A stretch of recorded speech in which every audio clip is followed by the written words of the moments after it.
도널드 트럼프 미국 대통령과 시진핑 중국 국가주석이 지난 10월 30일 부산에서 열린 정상회담에서 관세와 수출 규제를 일부 완화하는 무역 합의에 이르렀죠. 이번 합의를 두고 다양한 평가가 나오고 있는데요. 트럼프 행정부의 관세와 제재를 통한 무역 전쟁의 전략이 중국에게는 통하지 않았다는 분석이 우세합니다. 글로벌 이슈 이번 미중 무역 합의에서 양국이 무엇을 양보하고 어떤 성과를 얻었는지 또 자세히 짚어보도록 하겠습니다. 한겨레 신문 정의길 선임 기자와 함께합니다. 어서 오세요. 안녕하세요. 자, 이 미중 정상회담 엿새가 지났네요. 예, 어떻게 평가하십니까? 한마디로 요약하자면은 트럼프 취임 이후 재개된 무역 전쟁으로 악화됐던 미국과 중국 사이의 교역 조건이 트럼프 취임 때의 상황으로 되돌린 것이다. 이렇게 말을 할 수 있습니다. 네네. 일단 현상적으로는 일단 이렇게 볼 수가 있습니다. 그런데 내용적으로는 조금 좀 복잡하죠. 이번 무역 전쟁이 아시다시피 트럼프 취임 이후에 미국의 선공으로 시작됐습니다. 미국이 먼저 중국을 공격해 갖고서. 네. 그런데 이런 무역 전쟁에서 미국은 중국의 양보보다는 취약점만을 드러내고는 현상 유지만을 얻어냈다. 이런 평가가 지배적입니다. 미국은 중국에 이기지 못했고 중국은 미국을 견제할 수 있는 능력을 보였다는 것이죠. 그렇군요. 미국 내에서는 지금 어떤 평가가 나오고 있습니까? 미국 내에서 평가가 좀 그렇습니다. 그렇군요. 네. 주요 언론들은 트럼프의 판정패다 이런 식으로 얘기를 하고 있습니다. 트럼프가 취임 이후 관세 인상과 첨단 기술 통제 강화 등으로 중국의 성공을 날렸는데 이른바 선빵 날렸다 그러는 거예요. 중국은 히토류 수출 규제와 콩 등 미국 농산물 수입 금지로 역공에 성공했다. 이렇게 평가하고 있습니다. 네. 대표적으로 보수적인 성향을 가진 월스트리트 저널조차도 이런 평가를 합니다. 월스트리트 저널은 30일 트럼프의 중국 무역 전쟁의 교훈이라는 사설에서 사설의 부제는 이런 겁니다. 베이징은 역공했고 미국이 관세로 얻은 것은 찾기 힘들다. 이런 부제를 달았습니다. 네, 사설은 이렇게 얘기하고 있습니다. 무역 전쟁, 특히 대등한 경쟁자와의 무역 전쟁은 이기기 쉽지 않다. 중국은 반격을 선택했고 트럼프는 중국이 히토류 광물의 통제로 가진 지렛대를 과소평가했다라고 지적했습니다. 또 사설은 올해 무역 분쟁이 이룬 것이 많지 않다. 네. 기껏해야 미국은 시간을 좀 벌었을 뿐이라고 평가했습니다. 시간을 좀 벌었다는 표현은 사실 원래 수세에 몰린 쪽이 수세 시간을 벌었다 이렇게 얘기를 해야 되는 거 아닙니까? 그런데 미국은 분명 성공을 했는데 중국이 오히려 시간을 좀 벌었을 뿐이라는 얘기는 이제 뭔가 입장이 바뀐 거 아니냐 이런 걸 시사하는 거죠. 네. 뉴욕 타임스의 유명한 컬럼니스트 니콜라스 크리스토퍼도 이미 미중 회담이 시작되기 전인 29일에 이런 칼럼을 썼습니다. 트럼프는 중국과의 무역 전쟁에서 패배했다라는 제목의 기고를 썼습니다. 이 기고에서 크리스토퍼 컬럼니스트는 트럼프는 미국이 지고 있는 무역 전쟁을 시작했다. 휘연이 됐다고 한다면은 이는 중국이 미국의 우위를 쥐고는 미국의 영향력을 쇠퇴하게 하는 것이다. 라고 아주 혹평했습니다. 이렇게까지 얘기했군요. 특히 그는 자기가 일주일 전에 어떤 이제 포럼에 나갔는데 모든 참석자들이 이구 동성으로 미국이 패했다. 이렇게 평가를 하고 있다는 것을 전했습니다. 네. 파이낸셜 타임즈 또 월스트리트와 쌍벽을 이루는 경제지죠. 파이낸셜 타임즈도 시진핑 도널드 트럼프 정상회담에서 중국이 미국의 대등한 경쟁자로 부상했다. 이런 기사를 썼습니다. 신문은 트럼프의 첫 무역 공세가 베이징에 충격을 빠뜨렸던 10년 전과는 다르다. 이번에는 잘 준비되고 경제적으로 더 강력해진 중국이 한때 훨씬 강력했던 상대 즉 미국과 싸워서 멈추게 했다. 이렇게 평가하고 있습니다. 트럼프 일기 행정부 때는 중국이 수세였지만 지금은 대등한 경쟁자가 됐다. 이게 주된 평가로 나오는데 왜 이렇게 이런 평가가 계속 나올까요? 그래도 미국도 고유 관세도 매기고 수출 통제도 하고 유지하고 있죠. 계속. 네, 계속 중국을 옥죄고 있는 것도 사실이죠. 그런데 이번 합의를 한번 좀 잠깐 살펴볼 필요는 있습니다. 미국은 이번 합의에서 트럼프가 지난 10월에 위협했던 한 달 전에 위협했던 100% 추가 관세는 물론 철회했고 펜타닐 관련 관세 20%를 10%로 인하하는 등 전체 대중국 관세를 평균 55%에서 45%로 하향했습니다. 중국도 비슷하게 지금 미국에 대해서 이렇게 매기고 있고요. 또 인공지능 관련 반도체 수출 통제를 일부 유예하고 중국 기업에 대한 제재 확대를 하려던 것을 유보했습니다. 중국은 미국에 대해서 콩 수입을 재개하고 히토류 수출 통제를 1년간 유효하기로 했습니다. 그리고 또 펜탈린 관련 단속도 강화하겠다 이렇게 약속했습니다. 한마디로 트럼프가 지난 4월 해방의 날을 선포하며 서로에 대한 관세가 150% 내외까지 치솟았던 무역 전쟁을 휴전하기로 한 지난 5월 상황으로 되돌린 거죠. 현상 유지와 회복이라고 할 수 있는데 네. 사실 미국이 얻은 게 거의 없습니다. 미국 앞서도 말했지만 미국은 성공했는데 오히려 중국에게 약점을 보였다는 거죠. 네. 그럼 미국이 어떻게 좀 양보한 것도 있나요? 중요한 양보를 하나 한 게 있습니다. 네. 트럼프 일기 이후 미국은 중국에 대해 국가 안보를 이유로 정가의 보도처럼 휘둘렀던 것이 있습니다. 즉 첨단 기술 통제, 수출 통제 및 중국 기업에 대한 제재였습니다. 네. 이번에 첨단 기술 접근이 금지된 중국 기업의 수를 확대하려고 했었습니다. 트럼프 행정부는 회담에 앞서. 그런데 그 조처를 1년간 유보했습니다. 즉 트럼프 행정부는 지난 10월 초에 미국의 국가 안보에 위협이 되는 외국 기업의 블랙리스트 이걸 갖다가 흔히 엔티티 리스트라고 합니다. 네. 이 엔티티 리스트를 확대하는 조처를 내렸습니다. 이 조처는 엔티티 리스트에 원래 들어있던 외국 기업이 있으면 그 외국 기업이 50% 이상의 지분 소유한 자회사가 있을 거 있다면 그 자회사도 그 엔티티 리스트에 포함시킨다. 이렇게 했습니다. 이렇게 되면은 예를 들어 현재 중국 기업이 한 1,500개 정도가 이 블랙리스트에 들어 있는데 네. 그럼 중국이 한 2만 개 정도로 확대되는 효과가 있습니다. 2만 개 그렇죠. 정도. 자회사까지 포함하는 거니까요. 네. 네. 이른바 50% 엔티티 리스트 규정인데요. 근데 이 규정을 갖다가 유보해 준 거죠. 네. 1년간 유예. 일명 의존하는 거죠. 네. 이 조처에 대해서 미국의 전현직 관리들은 이런 조처가 미국이 무역 협상을 하던 도중 했던 사상 처음 있는 일이다. 이런 얘기를 평가합니다. 즉 미국은 그동안 무역 협상에서 국가 안보와 관련한 기술 통제에서는 전혀 양보를 안 했습니다. 첫 양보라는 구조죠. 그래서 이건 중국이 그동안 미국과의 무역에서 오랫동안 받아내려고 해왔던 건데 결국 얻어낸 거죠. 그래서 조지 부시 행정부에서 수출 통제 관련 업무를 했던 크리스토퍼 페달라라는 전직 고위 관리가 네. 뉴욕 타임즈에 이런 말을 했습니다. 미국은 그동안 무역 협상에서 이건 국가 안보 문제야. 무역 협상에서 논의하지 않는 거야. 라는 건 제일 먼저 했었는데 네. 이제 수출 통제는 거래할 수 있는 품목이 됐고 이는 수십 년간의 전례를 폐기한 것이다라고 평가했습니다. 그렇군요. 중국의 히토류 대두 수입 금지가 사실 미국에게는 정말 중요한 문제긴 했잖아요. 그렇습니다. 상당히 네. 이적적인 게 다시 한번 드러난 것이죠. 네네.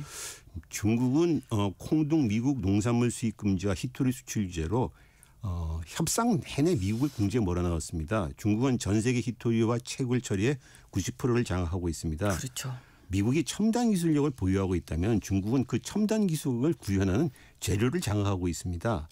미국은 이번 무역 합의에 앞서 오스트레일리아와 히토류 개발 협정을 체결하는 등 히토류 공급망, 자체적인 히토류 공급망을 회복하려고 장악하려고 시도를 하고 있습니다. 네. 그런데 캐나다의 주요 광업 회사인 파워 메탈릭 마인즈의 최고 경영자 테리 린치라는 사람의 평가를 들어보면은 네. 미국이 2차 대전 때 원자폭탄을 개발했던 맨하탄 프로젝트처럼 미국이 전 국력을 동원해 갖고서 이런 개발을 한다 해도 히토류 공급망 자체 확보는 한 5년에서 7년이 걸릴 것이다. 이런 평가를 했습니다. 또 기술은 또 차이가 나겠죠. 네. 미국이 첨단 기술 접근 제한 확대를 1년간 유예한 것처럼 중국도 히토류 수출 제한을 1년간 유예했을 뿐입니다.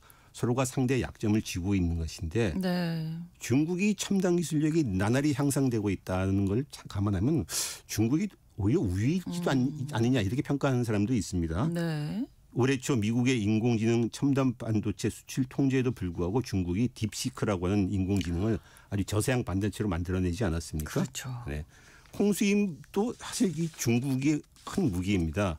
중국이 수입을 재개했는데 시장 가격으로만 구매하겠다라고 말을 했습니다. 즉 미국의 콩 가격이 경쟁력이 없다면 우리 구매 안 할 수도 있어 이런 얘기죠. 중국에게 콩은 사료와 기름 등 중국 사람들이 이제 뭐 돼지고기 많이 먹지 않습니까? 네. 돼지고기 사료고 또 돼지고기를 요리하는데 콩기름이 많이 필요한 그렇죠, 거죠. 그렇죠. 필수적인 품목입니다. 그런데 수입원이 미국에 한정되지 않고 그동안 확대해 왔습니다. 그렇죠. 중국은 2024년에 미국에서 125억 달러의 콩을 수입했는데 지난 5월 수입을 중단한 이후로 25억 달러에 지금 현재 그치고 있습니다. 올해 들어서 9월까지 중국이 수입한 콩은 모두 8,618만 톤이고 네. 이 중 한 90% 내 정도가 브라질산입니다. 가격으로는 한 43억 달러에 이릅니다. 네. 특히 브라질산 콩은 미국에 비해서 값이 좀 쌉니다. 11월 선적된 1월 선물 기준으로 보면 부셸당 브라질 콩은 2.25달러에서 2.3달러 정도인데 네. 미국은 2.4달러라고 합니다. 중국이 더 사준다면 브라질 콩이 더 가격이 싸지겠죠. 내려가겠죠. 네. 근데 중국 입장에서 브라질과 거래하는 거 거래 안 할 이유가 없습니다. 그렇죠. 왜 그러냐면 브라질은 지금 현재 미국과 사이가 아주 안 좋습니다. 그 무역 관계로. 그렇죠. 거기다가 브라질은 중국이 주도하고 있는 브릭스의 회원 국가입니다. 네, 네. 미국에서 콩이 생산되는 중서부는 트럼프 공화당의 표밭인데 콩 생산 농가가 타격을 받자 트럼프는 100억에서 140억 달러의 보조금을 긴급 편성하는 상당히 다급한 처지입니다. 네. 이번에 트럼프가 시진핑과 만나면서 엔비디아의 블랙웰이라는 최고급 사양의 반도체를 갖다 제공할 수 있다는 걸 들고 갔다가 측근들이 하도 반대하니까 논의를 못했다고 합니다. 트럼프가 그만큼 지금 다급한 처지라는 거죠. 그러니까요. 여러모로 예, 뭐 중국 입장으로서는 브라질도 있고 다른 수입원이 있는데 그렇습니다. 미국은 히토류 중국밖에 없으니까 그렇습니다. 예, 이런 모양새가 됐는데요. 또 다른 혹시 이유가 있을까요? 트럼프 행정부가 이렇게 밀리게 되는? 근본적으로 지난 10년간 무역 전쟁 동안 성장했던 중국의 역량을 과소평가한 것이라고 할 수 있죠. 그런데 또 협상 전략도 실패하지 않았냐 이런 지적도 나옵니다. 네. 트럼프는 지난 11월 당선 이후인 12월부터 중국의 펜타닐 관세 등으로 무역 전쟁을 위협해 왔습니다. 그러자 중국은 12월에 즉각 히타류에 대한 첫 수출 규제를 내놓았고 네.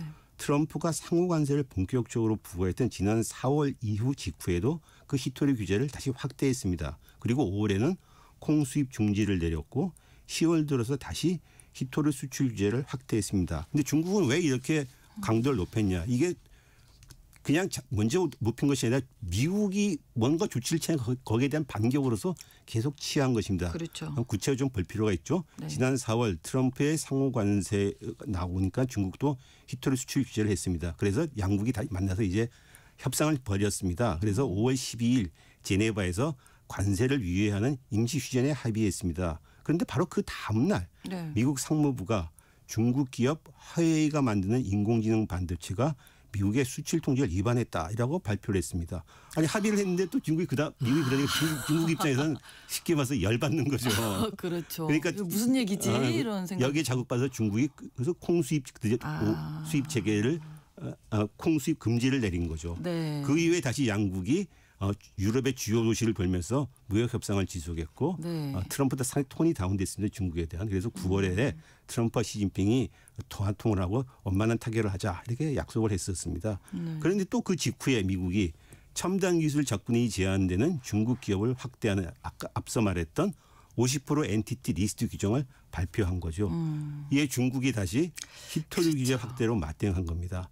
근데 이런 걸 보면은 옛날에 2005년도에 북한 핵 문제를 놓고서 6개 국가들이 육자회담을 했었습니다. 이제 북한 핵 문제 해결하려고. 네. 그래서 2000년 9월 19일 날 9.19 공동성명인 걸 채택을 해가지고 북한의 핵을 폐기하고 북한 다시 NPT에 복귀하고 한반도의 단계적 비핵화를 추진하기로 한다. 이런 공동성명을 약속을 한 와중에 미국 재무부가 홍콩에 있는 방코델타 아시아라고 하는 은행에 있던 북한 돈을 갖다 동결시켜 버렸습니다. 예. 이것 때문에 북한이 완전히 이게 도대체 뭐지? 우리는 합의해놓고서 뒤로는 왜 뒤통수를 치는 거야 해서 이 9.19 공동성명이 1년 이상 동안 작동이 못하면서 한반도 비핵화 문제가 절호의 기회를 갖다가 놓친 경우가 있었습니다. 이게 지금 미국이 이제 쉽게 얘기해서 고압적인 자세에서 협상을 하다 보니까 우리가 패권 국가고 항상 이런 식의 이제 우를 좀 범하게 합니다. 네. 특히 트럼프 행정부 출범 이후에는 국가 전략을 조율하는 이 백악관의 국가안보회의, 지금 국가안보회의를 총괄하는 국가안보보좌관이 사실상 없습니다. 그리고 국무장관이 지금 겸임하고 있습니다. 네, 네. 이 국가안보회의가 축소됨으로 해갖고서 안보와 경제, 외교 문제를 총괄하는 능력이 위축됐다는 지적이 있습니다. 더군다나 트럼프가 개인적으로 자기의 본능에 입각해 갖고서 모든 문제를 처리하다 보니까 그렇죠. 이게 서로 조율과 제재가 안 되는 거죠. 네. 앞서 말했지만 무엇보다도 미국이 기존 관행에 빠져 있지 않냐 이런 지적이 좀 있습니다. 네. 미국이 그동안 패권 국가로서 다른 나라와 모든 협상을 위에 서서 밀어붙여 왔는데 하지만 이번에 처음으로 이른바 앞서 언론들이 평가했던 이른바 대등한 경쟁자를 그렇죠. 만난 거죠. 그리고 그 그렇죠. 대등한 경쟁자 중국을 만나 보니까 옛날식의 그런 협상 전략이나 안 되는 밀어붙이기가 거예요. 통하지 않았다. 네. 그래서 오히려 역공의 빌미가 주는 것이 아니냐. 예. 뭐 이런 얘기를 하고 있습니다. 다른 협상 전략을 이제 예. 꾀해야 하지 않을까 네. 그런 생각이 듭니다. 네, 오늘 이렇게 트럼프 시진핑 무역 합의 관련된 평가들 또 이렇게 알아봤습니다. 글로벌 이슈 한겨레 신문 정의길 선임 기자와 오늘도 함께했습니다. 고맙습니다. 감사합니다. Falling Slowly 글렌 한사드와 마르케타 이르글로바의 노래 전해드리면서 KBS 일라디오 신성원의 오늘 세계는 마치겠습니다. 내일 11시 5분에 다시 뵙겠습니다. 고맙습니다.